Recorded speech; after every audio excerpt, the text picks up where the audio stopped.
Present and Influence at Work. The webinar today is going to be led by acclaimed business and finance trainer, published author and filtered course author, Andreas Loizou. Before we pass the controls over to Andreas, who's just patiently waiting in the wings, just a few little bits of housekeeping from me. Firstly, if you're new to Filtered, we're an online training provider specializing in the use of adaptive technologies to personalize content, accelerate learning, and reduce training time. Check out filtered.com to see our range of courses which can train your staff in key business and software skills. Follow us on Twitter with #FilteredWebinar to get updates, feedback about the webinars, or send us any questions you have. If you've got any questions for Andreas during the webinar, please submit them into the question pane during the webinar. We'll be taking a short break at about the halfway point to answer some, and then again at the end of the session. If we don't get around to fielding your question during the session, then please do email us afterwards at hello@filtered.com. We'll obviously get back to you with all the answers then. I think that's everything from me. So it gives me great pleasure to hand you over to Andreas for today's webinar. Over to you, Andreas. Thanks a lot, Alan. Hi everybody, my name is Andreas Loizou and I'll be talking for the next 30 to 45 minutes about communication, influence and teamwork. I want to say a quick word about the online course and how it's It's too easy to see these three areas as separate.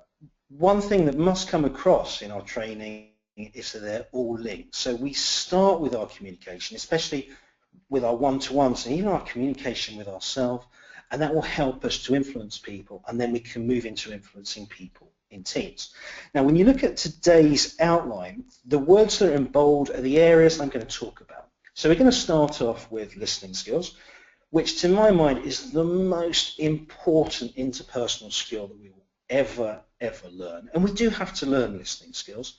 Then we're going to focus on ourselves a bit by looking at our 4 emotional worlds. Under influence, I'll talk a little bit about credibility and empathy.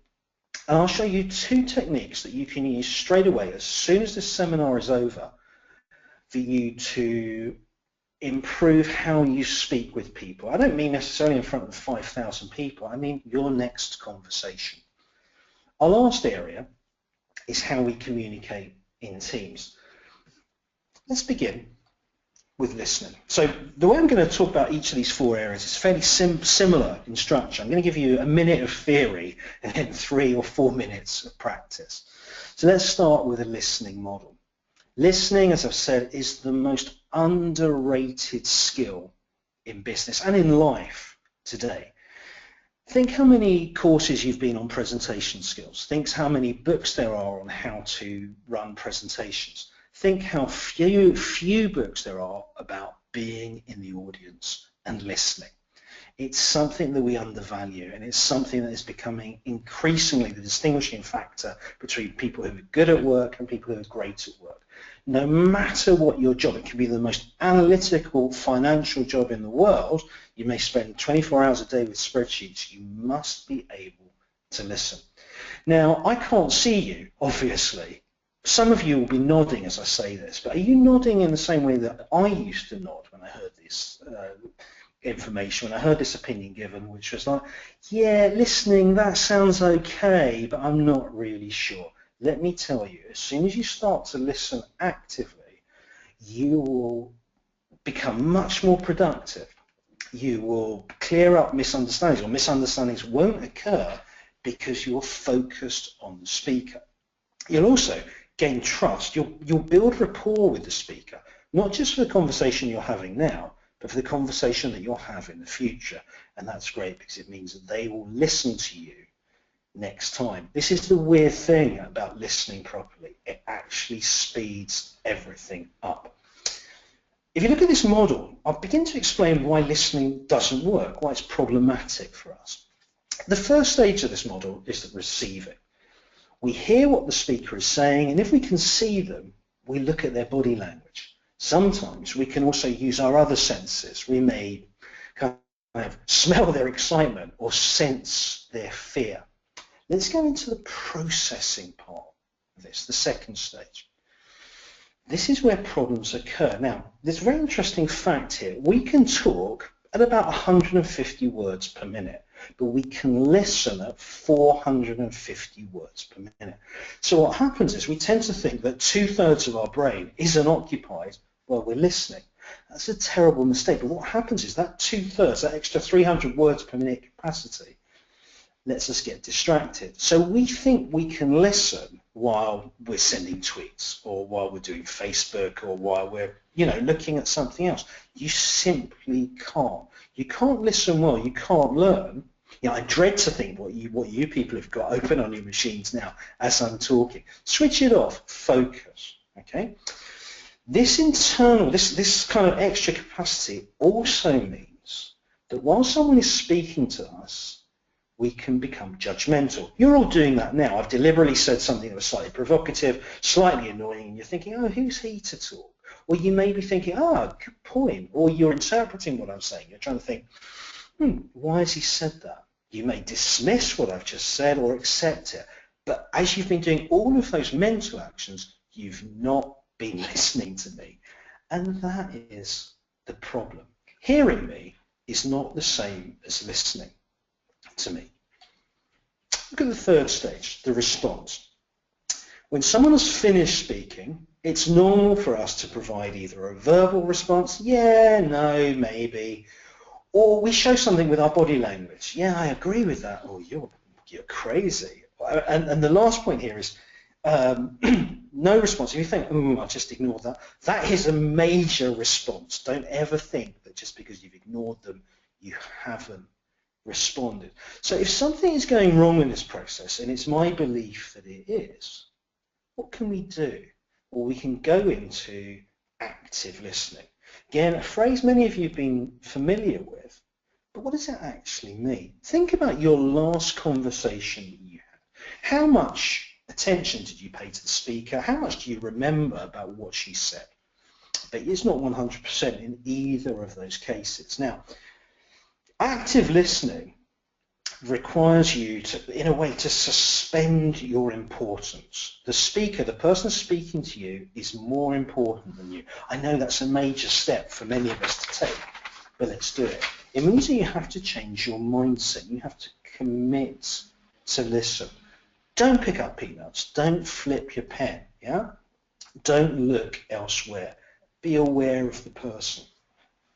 Something that's really hard is letting people finish. When we're talking to people, we're thinking, well, I want to help them, or I disagree with them. I want to get my point across. I want to encourage them to say more. We're always interjecting, we're always interrupting, often with perfectly positive objectives in mind. Just try and be different. Just stay silent. Show that you're listening in different ways. You need to be able to simultaneously listen to someone and stay in the moment with them. These are some of the techniques for staying in the moment. Noting. If you're talking to someone, they've got a great idea or a terrible idea, just note, make a jot a point down. Don't stop their flow. You can come back to it later. And also, a side issue here, people love it when you note down what they're saying. That's a really, really positive message. You can encourage them, but you can encourage them in different ways, okay? In more subtle ways. When there's a gap, when there's a pause in their conversation, use an encouraging phrase that means that they will continue to tell you more. This is not a way to shift attention to you, it's to keep the attention to them. So say something like, oh, can you tell me more about that? Or I'm very interested in what you have to say about this. Show that you're with them, show that you want to hear more. You can also use linking phrases. Okay, so you come to a more sort of major stop in the conversation and the person looks at you and kind of says, well, what do you think? Now, instead of taking the opportunity to reply and disagree or even agree, take the opportunity to develop the conversation while simultaneously showing you're listening. So a phrase you might want to use, well, I'm really interested in what you've just said, and I'd like to develop the first point, or your point about the canteen, or what you think about Eurobonds now. Put it in the now and ask them to give you more. The last technique, and one to use perhaps with caution, is paraphrasing. You may get to a situation, there's a pause, and you say something like, "It seems to me that," or "What I'm hearing is this." You paraphrase, you provide an instant summary. You'll get them on your side. Be wary of over-paraphrasing. You'll come across as someone who's kind of trying to find a hole in their argument, or maybe even as someone who's not particularly bright. You want to avoid that at all costs. Now, there are two items in bold here. The first one is body language, which we're going to do in the context of active listening, and then increased emotional self-awareness is one of the attributes that will help us to listen and build rapport. But let's start with body language with these two pictures. Okay, now neither of these two pictures of me are designed to show perfectly active listening. But if you look on the guy on the right, he looks just ready to jump in and stop your conversation and say, "You're wrong, I know this." That sort of aggressive body language during conversation is someone who feels they have a right to reply, a right to disagree with the speaker. That may be the case, they may be true, but it's not appropriate for that time because the speaker's going to say, "You're not listening," and move away, and you may have missed something really valuable. The guy on the left, who's kind of more in a considerate frame of mind, he's thinking, but he's not thinking about you, he's thinking about yourself. He's away from the conversation, his head is tilted. He's put up that hand as a barrier, so a signal that says, actually, can you be quiet for a second? I'm thinking about this. You don't want to show that language. The ideal language here, the ideal body language is one-to-one, looking straight at someone. If you can get eye contact, that's great. Don't overdo it. Have your head tilted forward. If it feels right, move a centimetre closer as well. Make your speaker feel that you're the only person that's of interest to you at the time. Simple thing we can do, but there's a very big theory behind this. I've always been interested in body language, and I've always believed it was useful because it showed what people were thinking and what they were feeling, and that's definitely true. But this is what I've learned from active listening and working with a lot of people in this field, is that our body language actually changes how we act. It changes how we feel. It changes how we behave. If you can consciously find the body language for an active listener, and this is something we do cover in much more detail on the course, you will be prepared to actively listen. Prepared to actively listen. One thing we can add here is the use of open questions. Again, something that's covered on the course. If you can combine active listening, the right body language, and open questions with someone, you'll build rapport with them quickly and easily, and you'll learn exactly what they think and feel about a subject. Okay? Let's move into our second area. This is where we get much more emotional, much more personal. I'm going to show you a diagram of 4 emotional worlds. Look at the horizontal axis. What do I know about myself? Simply, I either know a lot or I know nothing. On the vertical axis, what do others know about me? Nothing to a lot as well. There are only choices. Now, I've drawn these boxes, or we've drawn these boxes exactly the same size. In real life, they're not the same size. We can grow them, we can shrink them consciously, and also they're not static. Our actions will change, and our beliefs indeed will change the size of these boxes. In the ideal working world, we want the open box to be as big as possible. This is where people say, "Oh, Andreas is like this, he's always been like this, and this is how you deal with it," or "this is the best way to deal with him." So look at someone like me. I'll share this with you. Okay, I like public speaking, but I also have a much more introverted side which loves preparation. But when I'm in the preparation mode, which is going to the library, interviewing people, researching online, I'm no good with interruptions. So the way to talk to me is to send me an email, and at the end of the day, I'll respond to you. There's 0 point sending me WhatsApp messages or a tweet or something on Snapchat, whatever on earth Snapchat is, yeah, just going to irritate me. Now, by admitting what, you may see as a failing that I, don't like interruptions, I've actually increased the size of my open world. And that means whoever knows that about me knows that when I'm in that preparation mode, either talk to me 2 or 3 days down the line or send me an email. Anything else is going to make me ignore you and slightly dislike you. Okay, that's the open world. As a general point of, make your open world at work as big as possible. Okay, good way into having a big open world, of course, is active listening, because the next time people speak to you, the next time you're speaking to people, they'll listen more as well. The second world is the blind world. Now, this is where you know very little about yourself and other people know a tremendous amount. And it may well be here, and you're thinking, oh, your first reaction to this blind world may be one of complete fear and panic. This is where you show all your self-delusions and all your ignorance, the things you don't know. Well, maybe that's the case, yeah? Maybe that's the case. But it also shows, the blind world is where you keep your inappropriate modesty. So this is when you hear people sometimes talking about people and they say, he's got no idea how good he is with clients. Yeah? You see, that's a blind world. It's a compliment. That person has no idea. I can't give you an example from me because I'm blind to it, but I can give you an example of someone I used to work with who was convinced he was a great team player. Not just a great team player, great leader, great follower, great team member. He wasn't. He would trample over anyone, absolutely anyone, during a meeting to be heard. Now, how does he find out about his blind area? Well, there's 2 or 3 ways. The first one is when you're having a review, a formal review, a 6-month or a 1-year review, these are the moments of real discomfort, where someone says, yeah, you're great at X and Y and Z, but do you know what people think of you when you do this?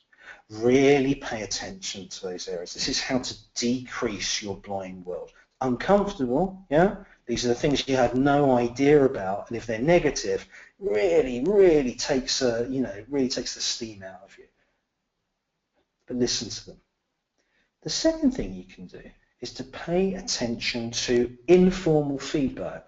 Now, an example here is if you're writing an email and you've asked someone to check it over, they might say to you, oh, the thing about your writing is you use the passive tense a lot when you could use the active tense a lot more. If you go to the business writing module or listen to the business writing webinar, you'll learn more about that. And there is informal feedback that you can take on, and that should change how you write and how you communicate. The third area, probably know what I'm going to say, is expand your open area. All these processes should shut down part of your blind area and expand your open area. Let's look at our third box. By the way, as I'm doing this, you can think, does this have a resonance to me? Or is this something I'm aware of? The secret area. Ooh, this is where you know something about yourself and you don't share it with anyone. I'm going to keep this to the work domain, but this is also where our secret fears and secret wishes about work exist. Okay, I'll share you something, okay? So it won't be a secret any longer. I have lots of experience in running financial courses, in running soft skills courses, clients all over the world. I have one client who petrifies me. I'm not going to say whether it's Mr. X or Mrs. X, but they work in a bank, and I've known them for 15 years, and I never get a sense that they think highly of me, okay? So I prefer not to see them. Now, if I had said to my business development manager, oh, the thing about X is that they make me very nervous, I think they're very rude, I'm offering up something, okay? I'm moving something from the secret world to the open world. And they've got a couple of choices. They could say, oh, toughen up, man. Or they could say, actually, you know what, we've noticed that. Yeah, you're right about that. Don't come to the meeting. We'll find someone else. Again, the secret world is one that you can control probably more than you think. Now we go into my favourite one, which is the unknown world. This is where you don't know anything and no one else knows anything about you. Okay? So, I want you to look at this almost as like a perfect land of opportunities. Don't be afraid of this. These will be the things that you never knew existed, and you certainly never knew you'd like. So I had a colleague who we made come in on Monday morning and do 150 cold calls. And he was like, oh God, you could see him getting more and more nervous and didn't want to do it. He started it, he loved it. Okay? That's an unknown world. And then they'll become in the open world. He's the guy that loves opening conversations on the phone. Okay? So there's skills you didn't know you had. Also, you've got strengths that you have, but you have never tested. So you might find here, in a moment of crisis, that people look to you for leadership. You may never have known that you were seen as a leader and you had good leadership abilities. Also, this is where we find our resilience. When things are against us, when we've got too much work, or it could be something much more serious like it's a corporate collapse, if you shine there, this is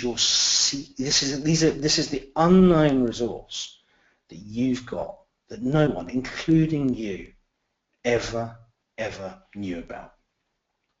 Okay, those are our 4 emotional worlds. Now I just want to check, I think we're kind of roughly halfway through. I'm not seeing any questions other than technical questions about computing. So, Andreas? Yeah, sorry, go on. I'm just going to butt in there, Andreas. Sorry, everyone, it's me again. We do have a couple of questions here. Oh, right, they haven't come up, actually.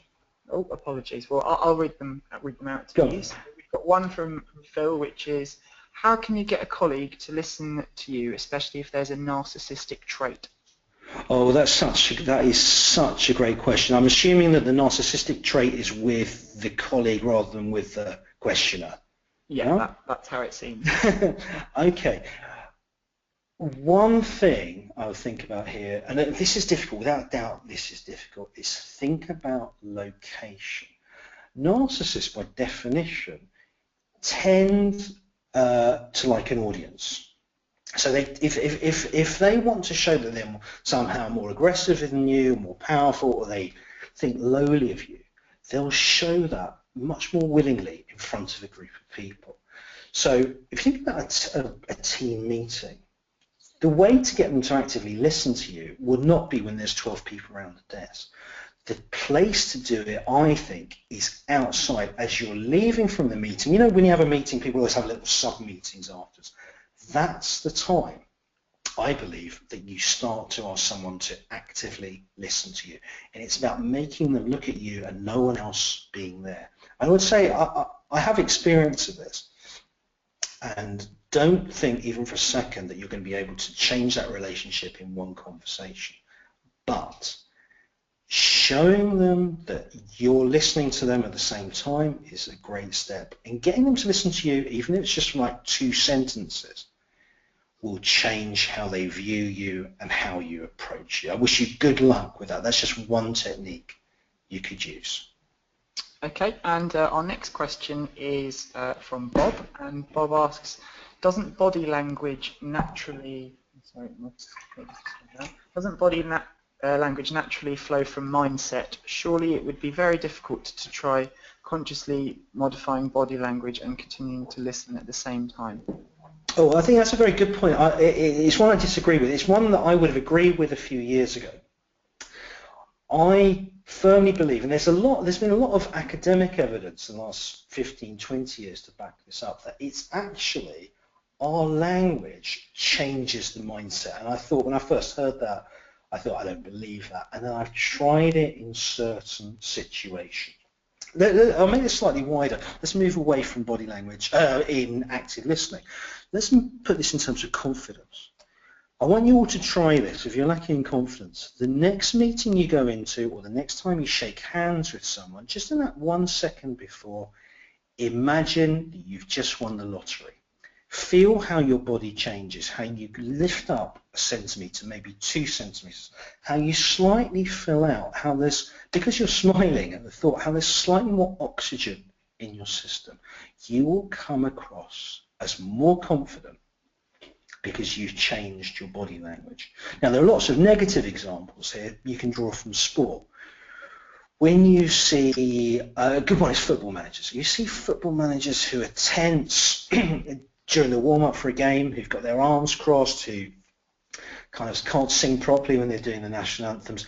That communicates to the team, okay, and the team will be lacking in confidence as well.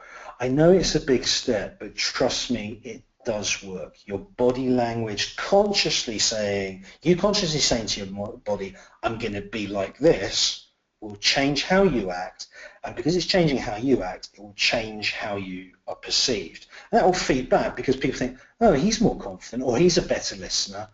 They'll think, oh, he's actively listening, and you will then be seen as the active listener, and you will become the active listener. Fantastic. And this is going to be our last question at the halfway point. We'll take any other questions at the end of the webinar. It's from Fahim, and it's how do we deal with difficult people? Oh, Fahim, is there any chance you could be more specific? Or is that's just the question? That's just the question, I'm afraid. Oh, no, that's good. It's such a fantastic question. I want to sort of sympathise with everyone that has a difficult colleague, especially a boss or someone that they're managing. Because it goes kind of sideways at our level, above us and below us.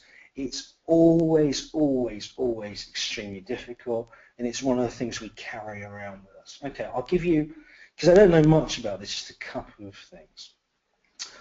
One thing, try as much as possible to, when you leave work, to leave that colleague at work. They're part of your work, they're not part of your life. I know they'll keep cropping up. Every time you think about them at the weekend or in the evening, they've won, okay? So replace them if you can with a really positive thought. And again, I know it's much easier said than done, but if you consciously, as your emotional awareness increases with this sort of work like our emotional world, you'll be more aware of these thoughts that crop up. And if you're having negative thoughts about a person, well, it may reflect you being a negative person, but let's be honest, in the working world, it means there's something that doesn't chime between you and them. Don't let that affect the majority of your time, which hopefully should be spent outside of the office. Now, I think in terms of what you can actually do there while you're at work, this is like a much more higher skilled conversation that you need to have. I would tend to, depending on the situation, ask for help at a more senior level. If this is about being, for example, being bullied or being badly treated, okay, you're unlikely to change that person's underlying behavior. I would suggest going to someone more senior, if this is possible, and explaining what happens. Especially in bullying. If someone is bullying you, they will respond well to someone senior telling them to stop it. I hope that helps. To me, because that question wasn't that detailed, it's harder for me to provide a more specific answer. But I think that's the best I can do. If you want to stick on afterwards, I'll help you more. Okay, great. Well, Andreas, I'll leave it to you to continue with the webinar then. Okay, that's good. So we've just spoken about our 4 emotional worlds. Let's move almost seamlessly into the world of magazines. Now, I've chosen 2 different magazine covers here. We've got Martha Stewart and Oprah. Let me explain. The topic of personal credibility, this is where our leaders come from. At its simplest level, leaders display 2 characteristics that are often completely contradictory. They display power, which is the ability to control us, and empathy, which is really the ability for us to like them. Someone who's 100% powerful and 0 empathy can lead us, but they'll lead through fear. We won't want to help them, but we know that if If we don't help them, we'll lose our job. Now, there are plenty of examples that we could take, for example, from modern American politics at the moment. But we're above that, I think. So let's not do that. So 100% power, zero empathy, no good long term. What about someone who's 100% empathy? Okay, someone who is a spiritual leader, someone that we basically love working for.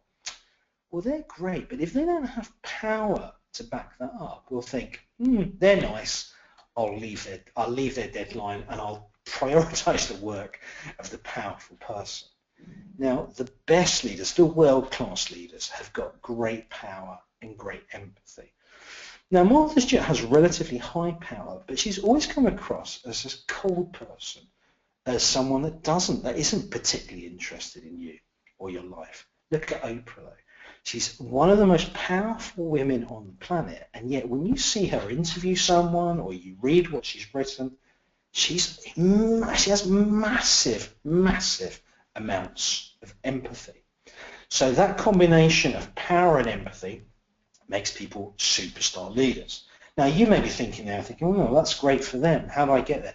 You can get there, okay? You can build up your power. Power in its best sense is not about bullying people. Power is about having experience. It's about having education.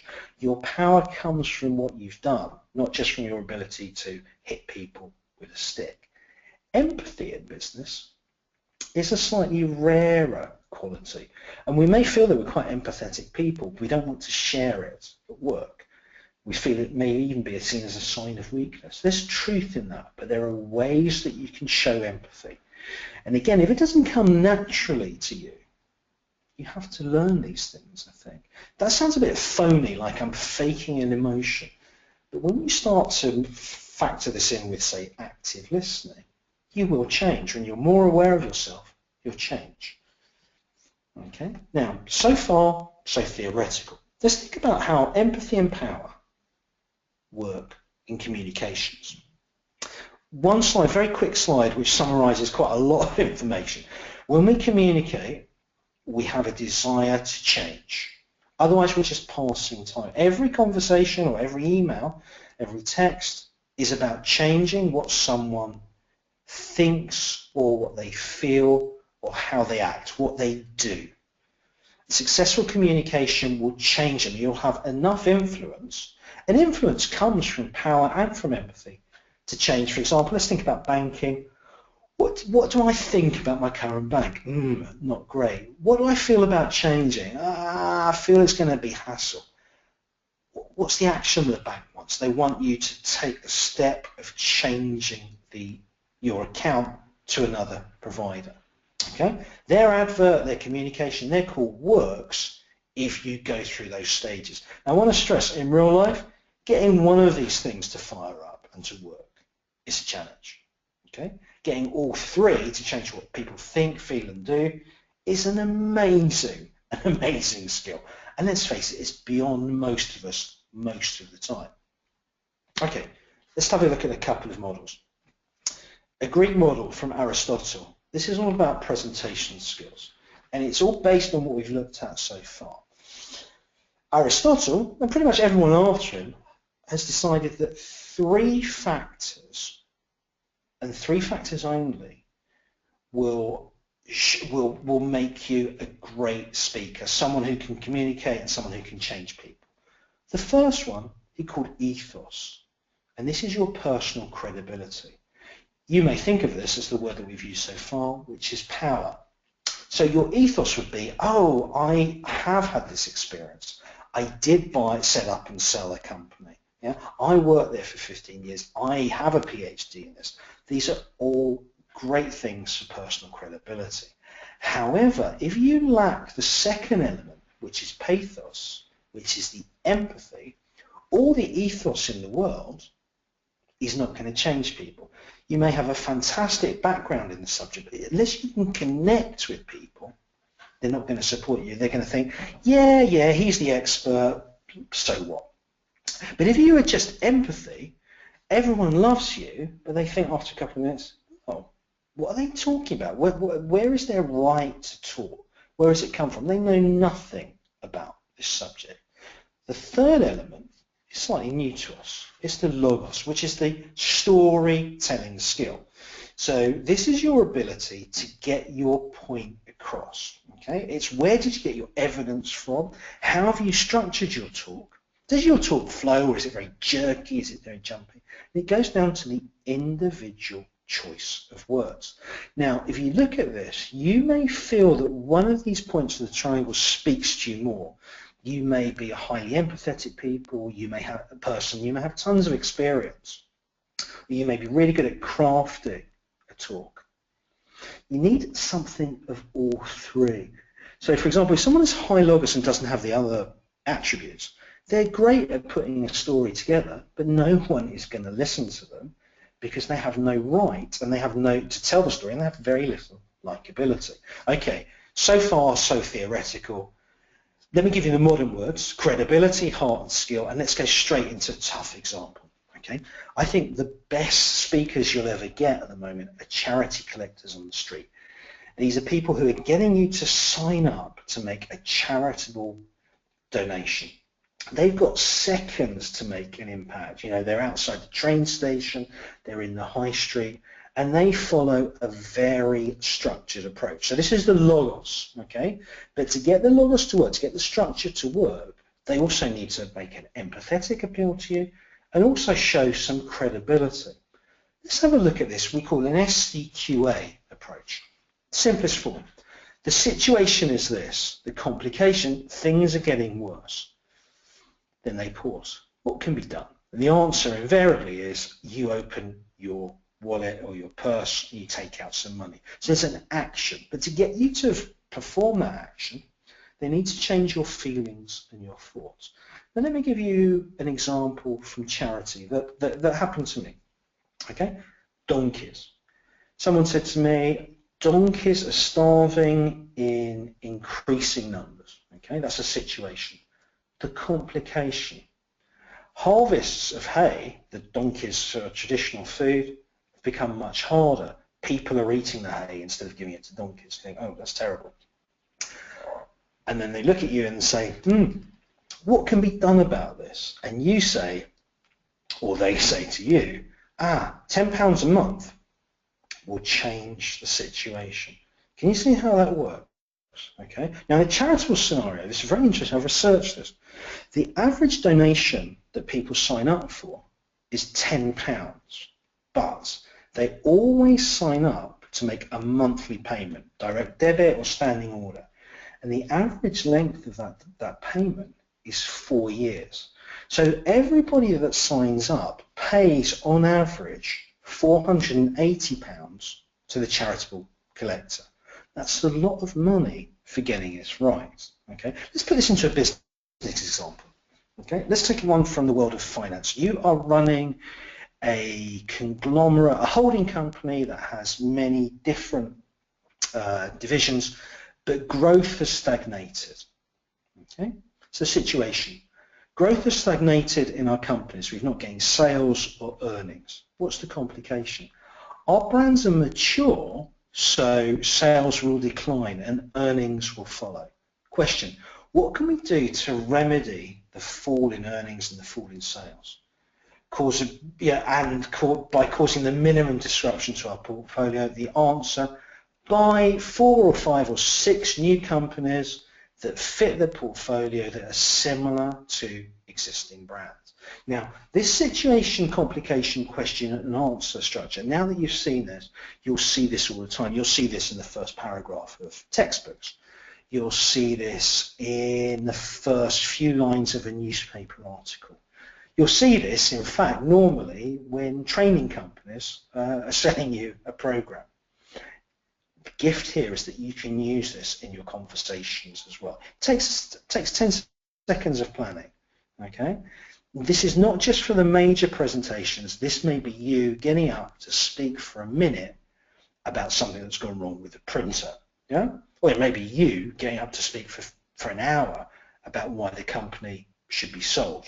Follow this structure, get these points across, people will follow you. And this is an example where a structural technique feeds into your power, your ability to talk, to communicate in this way is so positive that people think, oh yeah, she's the woman that told us about that thing about charity collectors and about the takeover, and she really knows what she's on about. Okay? Good. Time, I think, for at least one more. Let's take what we've learned and turn it into, and move it into the group environment. This is about communicating, using what we've already spoken about, and the difference between communicating an idea and developing that idea for ourselves. Look at the red arrow. And the example I'm going to do is, I'm going to choose is a group dinner for your department. Think, you've been tasked with that. It's a terrible job. I remember having to do this. Really, really awkward. Because people argue about the dates. You can't do that because that's year end, or the accountants can't come because it's the quarters, or, oh no, that's the night that Bill goes to German class, or Sheila does yoga. They've got childcare commitments, and that's just getting the day of the week, let alone the date of the month, yeah? Then you've got the time, straight after work, time enough for people to go home and get changed. Who do we invite? Everybody in the department, people in the department and their partners, people in other departments who may help us, yeah? What about the type of food? You know, someone will say, I hate Chinese, or I love Indians. You know, get that, you know, I'm a strict vegetarian. Get that all in there. What about the budget? How much can we spend per head? Do we have to think about people who drink and don't drink? Do we need to put money aside for taxes? What about other considerations? Yeah? Who has a religious constriction? Who has to think about their weight? Who's doing Weight Watchers in January?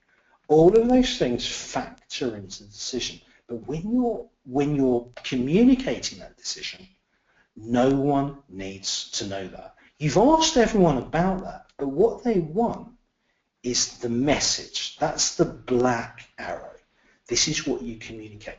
We arrive at the decision here in the red arrow through a bottom-up structure. And this is as valid for the meal as it is for a 500-page report on whether or not to buy an equity, yeah, or whether or not to open a shop at a certain time in the high street. You gather all your data, you gather all your facts and your opinions, all your judgments and assumptions, and that leads to you thinking, that leads to your thought, that leads to your point of view. But the other people in the group don't need to know that. You need to communicate your message. Now, someone is going to ask, well, where's your research for that opinion? Why didn't we go to the Chinese? You need to keep that. You need to have done that work. You just don't communicate it. Okay? So look, you've gone through the process, the red arrow again. Keep all of that. Someone's going to question you. You may need it for next year. But what do you communicate? The message.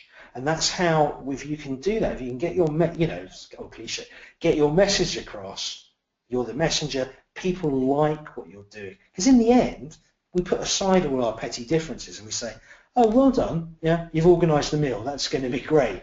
And that message is what comes through. I think I've probably reached now 1:15. Wherever you are, I see there's people from all over the world, which is great. Thank you so much. If there are any more questions, I'll take them. If people do want to stay online, I prepared a kind of an extra section. Think of it as bonus material at the end of the DVD that we can maybe do in 5 minutes time. And it's something very brief. And what it does, it closes this session brilliantly because it returns it back to us. But Alan, I'm going to hand over back to you. Okay. Andreas, we've got a couple more questions for you that we're going to field now. The first one is from, bear with me a minute. The first one is, how do you converse with someone who is higher up in the chain from you? For instance, if you are an intern and they are a CEO. Oh, great question, and so valid. And the key here is the message. Okay, CEOs, a good CEO will want to know what everybody thinks about her company. Okay, they just don't have any time. So I've got a couple of things you can do. To be honest, your communication is much more likely to be written rather than verbal. But if you do get a chance to verbally communicate, Get rid of all the, hey, a pleasure to meet you, it's great, how are you, and just say this. They don't have time for the niceties. Now, if you're, for example, if you're working on, let's imagine you've been working you've had a 2-month internship and they have asked you to investigate the possibility of combining 3 educational campuses. Okay, your CEO is never going to read your report. That's a fact of life. But your CEO may well pass your desk. So on the front page of your report, think about the summaries we've done. Think about the SCQA and think about the message. In your communication, think about the very top of the pyramid. Forget the evidence, forget the data. You need that to back yourself up. But imagine your CEO walking past your desk and she sees your opinion, which is we should not combine these 3 campuses, and your 3 main reasons why. Or she sees you say, yes, we should combine these, let's look at the SCQA. Imagine someone just passing you, okay? They see the cover, make sure your name's on it, by the way, okay? And then that's your communication. Realistically, you're going to have very little time. Be prepared, get your point across. Alan? Sorry, say that again? Be prepared and get your point across. Lovely. So our next question is from Gary. Is there a gender gap in communication? In other words, do you handle older people differently than millennial and later? Sorry, was that gender gap or age gap? Gender gap. Oh, so it's 2 questions. Gender gap being male and female, yeah? Yeah, it says, I'll repeat it. Is there a gender gap in communication? In other words, do you handle older people differently than millennial and later? Or there seems to be a bit of both. It's 2 questions, I think. Yeah. Yeah, I think it's 2 questions. Okay, I don't want you to hear thin ice cracking as I talk about either of these 2. They're quite sensitive areas. The gender gap. Gaps, I don't think is the right word in the question. Sorry to criticize the question. I think a more opposite word is difference. Now, we've always said that women have an emotional advantage over men, that they are, in general terms, more emotionally aware. And I think men have taken this to mean, oh, well, we don't really stand a chance. I think that's wrong. I think men can become more emotionally aware. You'll find many men who are incredibly emotionally aware, and you will find women that have very little emotional awareness. But the actual gender norm, if you like, is that women tend to be more emotionally aware. Now, let me talk about a word that I used about half an hour ago, or a phrase, which is good listener. And it's very interesting. When you say someone is a good listener, is that a pure compliment? See, now I think if someone says they're a good listener, I think, well, they're really keyed in. But we used to carry almost like a perception of weakness. Okay, and I think now people are seeing good listening skills, regardless of sex, as being absolutely essential. Again, to talk about cliches, we often assume that women don't make great leaders, and when we sort of like justify that, it's a cultural factors. Many women have never been in the position where they've been able to lead a company. It's only the tail end of the last generation and this current generation that actually will work long enough to get to a position of leadership. So the gender difference is something to be incredibly aware of, but I don't think it necessarily closes us off in either way. In terms of age, I teach a lot of graduates, and I notice that as I get older, it does take me more time to key into their references. One of the things I've always done is ask people about what music they're listening to, and I've got to a stage where I don't listen to new music anymore. I'm probably closer to listening to my daughter's music than to their music. So I think there is a big difference between talking to people of different ages. But I think that's very much in your choice of vocabulary and structure. I would hope that at work, that the messages that you're talking about, regardless of gender, age, race, ethnicity, any variable would be the same. You'll be talking about similar purposes. What will give you the edge as individuals is the ability to tailor your message, and your message, remember, is your words and your behaviours, to make the maximum impact on whoever is in front of you. You have that, you as individuals, you can gain, you maybe already have it, but you can learn a flexibility of approach to deal differently with different people that will make you a person of influence and credibility and power, someone that can build rapport really, really quickly with people. When you look at the experts at this, the rapport builders, I always thought President Clinton was amazing at this. He had that right combination of power, which is always impressive, and he had the empathy to actually listen to people. He very rarely, when he was on his one-to-ones, he very rarely spoke about himself. He was very much, well, tell me about yourself. What do you think about this? Fantastic technique to have. Fantastic. And our next question is from Siamak, is would an acting or drama course help improve body language? Oh, fantastic point. Siamak, yes. Definitely yes. And I would think anything that involves body work will change your awareness. And as your awareness increases, your body language will become more flexible and more self-aware. So not just acting.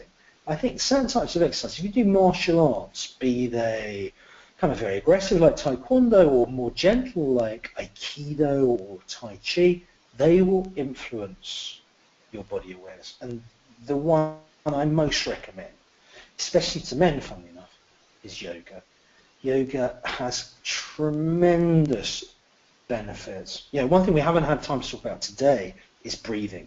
Our breathing is so important in all these scenarios. I talk about this a lot on Actually, of course, about how your breath work changes your presentation skills, how you can use your breath work to connect with people. Something like yoga gives you that straight away. I think anything that is physical, that demands precision, I'm thinking of something, I'm just trying to think of things that I can't do. I think snowboarding, which I love doing. I'm really rubbish at it, but I think you learn a lot. You learn a lot about the things that you can and can't do and what needs improving as you're picking yourself up, from the frozen ice. So look for things, of course, look for things that you like doing as well. They'll help you. But yeah, great point. Anything in acting,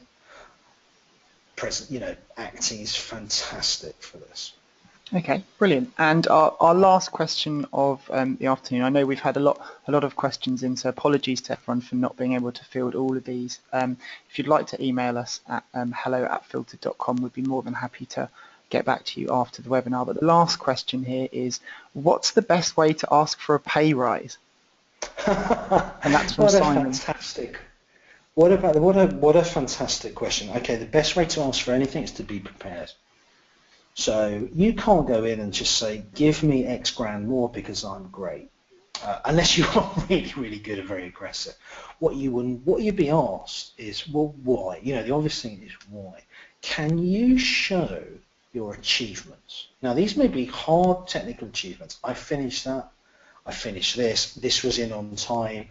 Or it may also refer to your achievements as an individual. This client loves me. I get on well with everyone. I'm official group leader for this. Prepare a lot, and don't just prepare like the headline. Show them the evidence. This is something we talk about a hell of a lot on the business writing. Be aware. If you're talking to someone that's in a hurry, have that 3-word, have that 6-word headline ready. I should get more money because I'm great at sales. Have the next level. Sales have increased by 27% since I took over. I've opened these new clients. Have the level below that as well. In a way, over evidence. Have too much and have it at your fingertips. Have all your attributes clear to you. This is the meeting. More so than any client meeting, this is the meeting where you need to be prepared. I wish you tremendous luck with that. Alan, what I was going to do, before you do the wrap up, is it okay if I just spend 3 minutes just on the next slides? Yeah, absolutely. Go ahead. Yeah?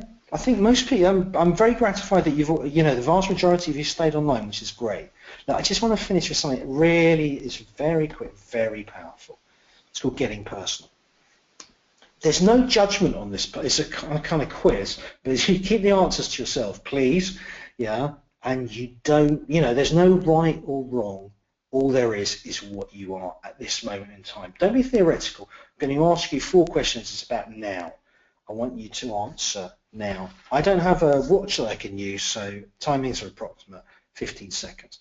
The first thing, when you see I am, just take a piece of scrap paper, write down 3 things that you are at the moment.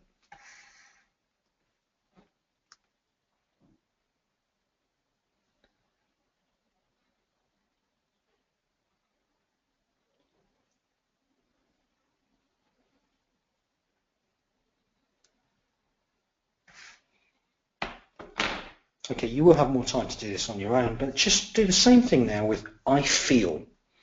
It's where you are now. We're not judging you. You're not judging yourself. It's you being honest with yourself. It's not for sharing. I feel.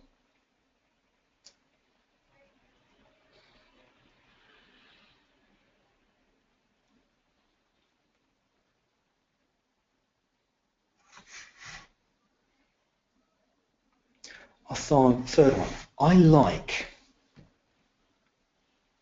Could be absolutely anything or anyone.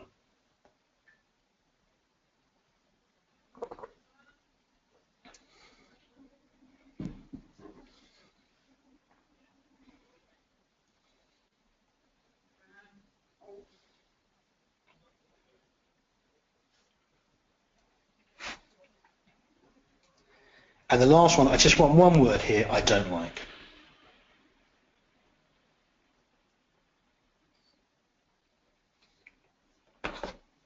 Okay, time's up. I'll tell you why we've done that. All this is just a way for you to be more aware of yourself, to check in now and again and think, where am I now?